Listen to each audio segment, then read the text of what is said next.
April 29, 1945, 15:17 hours. Main gate, Dachau concentration camp, Bavaria. Private First Class John Veitch of the 45th Infantry Division's 157th Regiment pressed his back against the stone wall outside Dachau's main entrance, while machine gun fire from the guard towers kicked up dust near his boots. His squad had been fighting through the outskirts of the camp for the past hour, clearing SS positions that were firing sporadically as guards tried to escape or mount final resistance. The fighting was chaotic, some guards shooting, others fleeing, still others trying to surrender before prisoners or American soldiers could reach them. Through gaps in the gunfire, Veitch could hear something that made his skin crawl. A sound like thousands of people moaning or crying, a collective noise of human suffering that rose from somewhere inside the camp walls.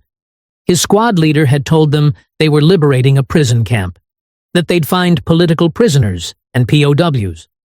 Nobody had prepared them for the sound of mass human despair. The machine gun in the tower went silent, either out of ammunition or abandoned by its crew. Veitch's squad moved forward to the main gate, a massive iron barrier with the words Arbeit macht frei forged into the metalwork. One of his squad mates tried the gate and found it unlocked. When they pulled it open, the scene beyond stopped them all mid-stride. Thousands of prisoners in striped uniforms pressed against the interior fence, their faces skeletal, their bodies emaciated to the point where Veitch couldn't immediately process that these were living human beings rather than corpses. For a moment, nobody moved. Not the American soldiers, not the prisoners. Then someone in the crowd shouted, "Amerikaner!" And the entire mass of prisoners surged forward, crying, screaming, reaching through the fence toward the soldiers with hands that were little more than bone and skin. Veitch felt his rifle slip from his hands as a prisoner grabbed his arm through the wire.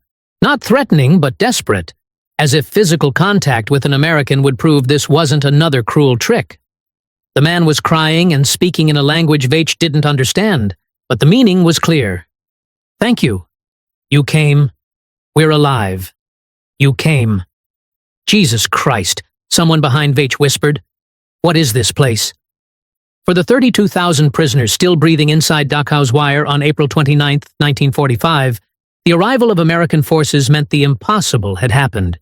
They'd survived long enough to see liberation, had outlasted the regime that had tried to destroy them, had witnessed the moment when the gates opened and enemies became saviors. The place of death. Dachau had been operating for 12 years by the time American tanks reached its gates, longer than any other Nazi concentration camp, the prototype that established procedures and methods that would be replicated across the system of camps that eventually numbered over 1,000. It had opened on March 20, 1933, barely 2 months after Hitler became chancellor, initially holding political prisoners whom the Nazi regime considered threats to its consolidation of power. The camp's evolution documented Nazi Germany's descent from authoritarian state to genocidal regime. The first prisoners were German communists, social democrats, trade unionists, political opponents who were imprisoned without trial. Then came criminals, homosexuals, Jehovah's Witnesses, Romani people, groups Nazi ideology deemed undesirable. Eventually came Jews, Soviet prisoners of war, resistance fighters from occupied countries, anyone the regime wanted to disappear into the concentration camp system where death was eventual, if not immediate. By April 1945, Dachau held approximately 32,000 prisoners from across Europe and beyond. Germans, Poles, Russians, French, Italians, Greeks, Dutch, Belgians, and dozens of other nationalities. They were political prisoners, Jews, priests, and clergy who'd opposed the regime, resistance fighters, intellectuals, artists, and ordinary people who'd been swept up by the machinery of Nazi persecution. They'd survived typhus epidemics that killed thousands, starvation rations that reduced grown men to 70 pounds, forced labor that worked people to death, and the random brutality of guards who could kill without consequence. The mortality rate had accelerated catastrophically in the final months as the camp became dumping ground for prisoners evacuated from camps in the east as Soviet forces advanced. Prisoners arrived on death marches, already dying from starvation and disease, only to enter camp where conditions were collapsing under impossible overcrowding. In the 4 months before liberation, approximately 15,000 prisoners died in Dachau, an average of 125 deaths daily from typhus, starvation, and exhaustion. The approach. The 45th Infantry Division had been advancing through Bavaria for weeks, fighting scattered German resistance as the Third Reich collapsed around them. They'd received intelligence reports about Dachau, knew there was a concentration camp in the town, but the reports were vague about what they'd find. Some briefings mentioned political prisoners. Others said labor camp. None adequately conveyed the scale or nature of what 12 years of Nazi concentration camp operations had created. As American forces approached Dachau on April 29th, they began encountering evidence of the camp before they reached it. Boxcars sat on railway sidings filled with corpses, prisoners who'd died during transport and been left where they fell. Bodies lay beside roads where prisoners had collapsed during evacuation marches. The dead accumulated as the division moved closer, creating trail of evidence that suggested whatever waited inside the camp walls would be worse than anything they'd seen in 2 years of European combat. Brigadier General Henning Linden, Assistant Division Commander of the 42nd Infantry Division, whose units also participated in Dachau's liberation, later described the approach. "We knew we were getting close to something terrible from the bodies we were finding. Dead prisoners in rail cars, bodies along the roads, evidence of mass death that prepared us, or we thought it prepared us, for what we'd find inside. But you can't really prepare for encountering systematic human destruction on that scale. You can intellectually understand that camps existed, that people died there. Actually walking through the gates and seeing thousands of barely living people who'd survived that system, it's different than understanding it abstractly." The fighting at the gates. The fighting around Dachau's perimeter on April 29th was confused and brutal. SS guards in the towers and at defensive positions fired on approaching American forces. Some guards attempted to flee as Americans approached. Others tried to surrender before prisoners could reach them.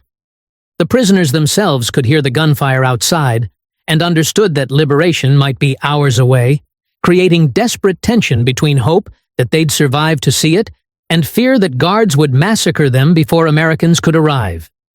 The actual breakthrough happened at multiple points, nearly simultaneously. Elements of both the 45th and 42nd Infantry Divisions reached different sections of the camp within minutes of each other. Some American soldiers forced the main gate, others cut through wire fencing at other locations. The SS guards' resistance collapsed rapidly. Some fled, some surrendered, some were shot by advancing Americans or were killed by prisoners who reached them. The immediate aftermath of liberation at Dachau included violence that wouldn't be recorded in official histories with the same detail as the liberation itself. American soldiers who encountered the evidence of mass death and saw the condition of surviving prisoners reacted with rage that overwhelmed military discipline. Some guards who tried to surrender were shot. Prisoners who could move attacked guards they caught. The line between combat, execution, and revenge blurred in ways that participants would struggle to explain or justify later. Lieutenant Colonel Felix Sparks, who commanded the battalion that first entered Dachau, later acknowledged the chaos. "When my men saw what had been done in that camp, saw the conditions prisoners were in, saw the bodies and the evidence of systematic murder, some of them lost control. I tried to maintain discipline, but the rage was overwhelming. Guards were shot who might have been trying to surrender. I won't say it was right, but I understood why it happened. Walking through that camp, seeing what those guards had been part of, it was hard to see them as prisoners of war, deserving of protection, rather than as war criminals deserving of immediate justice." The first contact. For the prisoners watching through the fences as American soldiers poured through the gates, the moment of liberation created psychological shock that many couldn't immediately process. They'd been waiting to die, some for days, some for weeks, some for years. The possibility of rescue had become so remote that many had stopped hoping for it. When rescue actually arrived, the The psychological adjustment from certain death to possible survival was more than many could handle coherently. The emotional responses varied wildly. Some prisoners collapsed crying. Others screamed with joy. Some prayed. Many stood frozen, unable to move or speak. A few tried to attack guards who were being taken into custody. The chaos of liberation, mixed with the chaos of 12 years of imprisonment, suddenly ending created scenes that the American soldiers found as overwhelming as the prisoners did. Private John Lee moved through crowds of prisoners who were pressing toward the Americans, trying to touch them, trying to speak to them, trying to confirm that liberation was real. They grabbed at us, not violently but desperately, Lee recalled. They wanted to touch our uniforms, our equipment, anything American to prove we were real, and they were actually being liberated. Some tried to talk, but couldn't get words out, just sobbing. Others spoke in languages none of us understood, but the meaning was clear. Thank you. Thank you. You saved us. A few just collapsed when they saw us. The relief of knowing they'd survived was literally too much to bear. The American soldiers responded as best they could, with no training or preparation for the situation. They offered water from canteens. They distributed K-rations and chocolate. They tried to comfort people who were beyond comfort. They called for medics to treat prisoners who were obviously dying. The improvised humanitarian response began immediately, driven by soldiers' instincts rather than by any orders or established procedures. The horror revealed. As American forces secured the camp and began moving through its sections, they encountered evidence of systematic mass murder that exceeded anything they'd imagined. The crematorium with its ovens still containing remains, the gas chamber that had been disguised as a shower room, the barracks where prisoners lay dying of typhus and starvation, the rail cars filled with corpses. The evidence was overwhelming and irrefutable.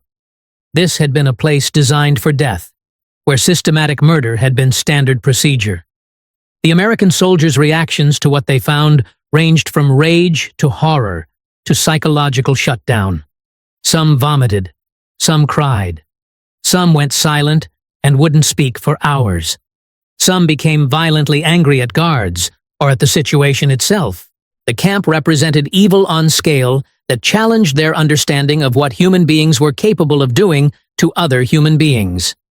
Technical Sergeant Peter First, who'd fought since North Africa, tried to describe his reaction. I'd seen combat casualties, civilians killed in bombings, all kinds of death that war produces. But this was different. This wasn't people killed in combat. This was systematic murder. People worked and starved to death deliberately. Mass killing as industrial process. The efficiency of it was almost worse than the cruelty. They'd created a machine for destroying people, and it had been running for 12 years. Walking through those barracks, seeing people who weighed 70 or 80 pounds still breathing, seeing the crematorium, and understanding what it meant. I've never been able to fully process what we saw that day. The medical emergency.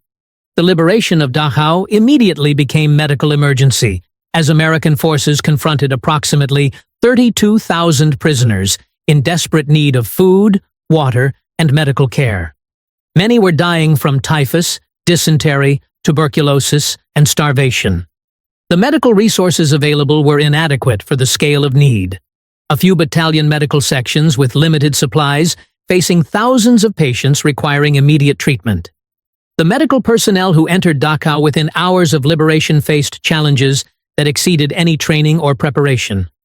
They were treating diseases they'd rarely seen, managing malnutrition so severe that feeding required extreme caution to prevent refeeding syndrome, dealing with patients too weak to communicate their symptoms. The work was overwhelming and often futile. Many prisoners were too far gone to save regardless of treatment quality. Captain Marcus Klein, a battalion surgeon, documented the medical situation. We had maybe a dozen medics initially, and basic field medical supplies. We were facing thousands of patients who needed immediate hospitalization. Many were dying as we tried to treat them. The typhus was epidemic. Approximately 15,000 prisoners were infected. We had to establish quarantine areas, triage patients by survivability, make impossible decisions about who might live if treated versus who was too far gone. The mortality continued after liberation. We lost approximately 2,000 prisoners in the first few days, despite our best efforts. Another 1,000 in the following weeks. Some were too damaged physically to recover even with adequate food and medicine. The immediate medical response focused on providing basic necessities: clean water, basic food that wouldn't kill starving people, rudimentary sanitation to prevent disease spread. Army engineers established water systems and latrines. Supply officers requisitioned medicine and food. Medical personnel worked around the clock treating the sickest patients while trying to stabilize the rest. The feeding challenge. One of the first challenges American forces faced was feeding prisoners who were starving, but whose digestive systems couldn't handle normal food after months or years of inadequate nutrition. Well-meaning soldiers who gave prisoners their K-rations or concentrated foods inadvertently killed some whose systems couldn't process the rich food. Medical personnel had to establish controlled feeding protocols that gradually increased caloric intake to prevent refeeding syndrome. The feeding operations began immediately, but had to be carefully managed to avoid killing people with kindness. Initial rations were limited to thin soups and small bread portions. The quantities increased gradually as digestive systems recovered. The frustration of having abundant food available, but having to restrict what was given to people who were starving, was difficult for soldiers who wanted to help immediately. Private Robert Henderson described the feeding challenge. "We had all this food, cases of rations, supplies we could share. But the medics told us we couldn't just give it to prisoners because it could kill them. Their stomachs had shrunk. Their systems couldn't handle normal food. We had to prepare special soups, give tiny portions, increase slowly over days. It felt wrong to restrict food from starving people, but following the protocols saved lives. Some prisoners didn't understand why we weren't giving them more. They'd been starving for so long that our caution seemed like cruelty. But the prisoners who ignored the restrictions and ate too much often died from it." The civilian confrontation. American forces brought German civilians from nearby Dachau town to tour the camp and witness what had existed in their proximity. The forced tours were designed to confront German civilians with the atrocities that had been committed in their country, often with their knowledge or passive acceptance. The civilian reactions ranged from horror to denial to claims of ignorance. Some appeared genuinely shocked. Others claimed they'd had no idea what happened in the camp, despite living close enough to smell the crematorium. American soldiers had little patience for claimed ignorance. The evidence was too overwhelming, the proximity too close, the systematic nature too obvious for plausible denial. Lieutenant William Bradford, who supervised civilian tours, described the confrontations. "We made them walk through the entire camp, made them see the barracks, the crematorium, the rail cars full of bodies. Some cried, some vomited. Many claimed they didn't know, that the SS had kept everything secret. But the camp had been operating for 12 years. Thousands of people had been imprisoned there. The smoke from the crematorium was visible from town. The idea that nobody knew was absurd. Whether they actively participated or passively accepted, the result was the same. This had happened in their country with their knowledge or willful ignorance." The witnessing. American command recognized immediately that Dachau represented evidence that needed to be documented comprehensively. Orders came down to photograph everything, preserve evidence, record testimony from survivors, and ensure that what had happened in the camp would be irrefutable for future prosecution and historical record. Signal Corps photographers and journalists. Liberation marked beginning of long journey from victim to survivor, from prisoner to free person, from barely living to actually living. The psychological adjustment took months or years.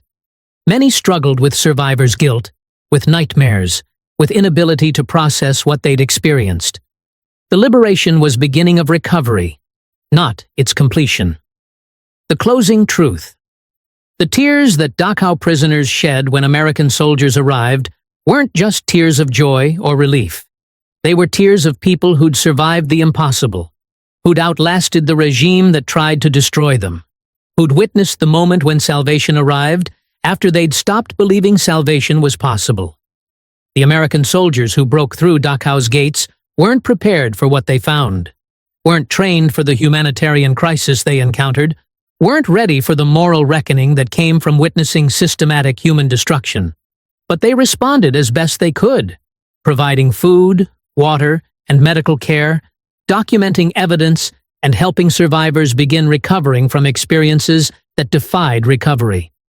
The liberation of Dachau proved that even the darkest places could be opened to light, that systematic evil could be defeated by those willing to fight against it, and that mercy could follow victory when victors chose compassion over revenge.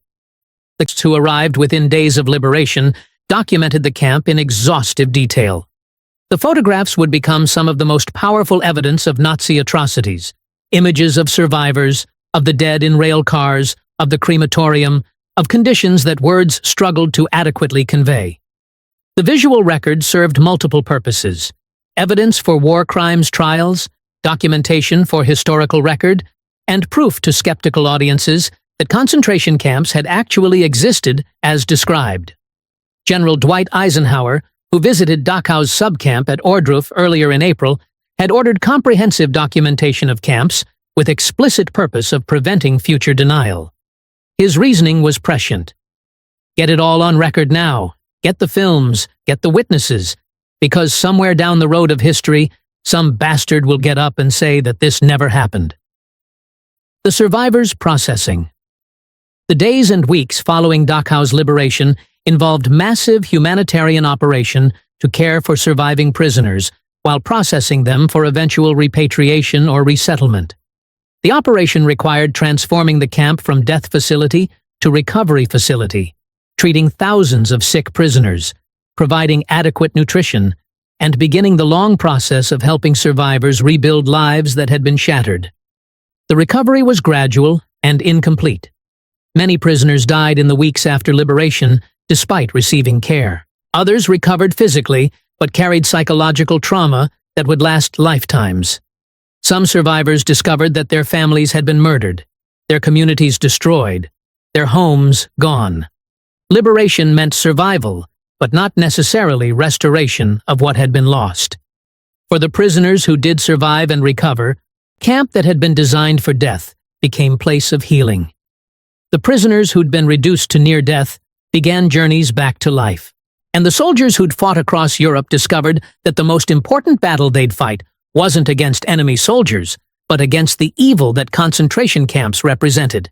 The systematic destruction of human dignity and life that had to be ended, had to be documented, and had to be remembered, so it could never happen again. The gates that opened on April 29, 1945, didn't just free prisoners from physical imprisonment. They opened the world's eyes to what Nazi Germany had created, what industrialized hatred and systematic persecution could produce, and what humanity was capable of enduring and surviving. The prisoners who broke down in tears when Americans arrived were crying for themselves, for those who hadn't survived, and for the moment when hope, which had died in that place thousands of times, suddenly, impossibly, miraculously returned.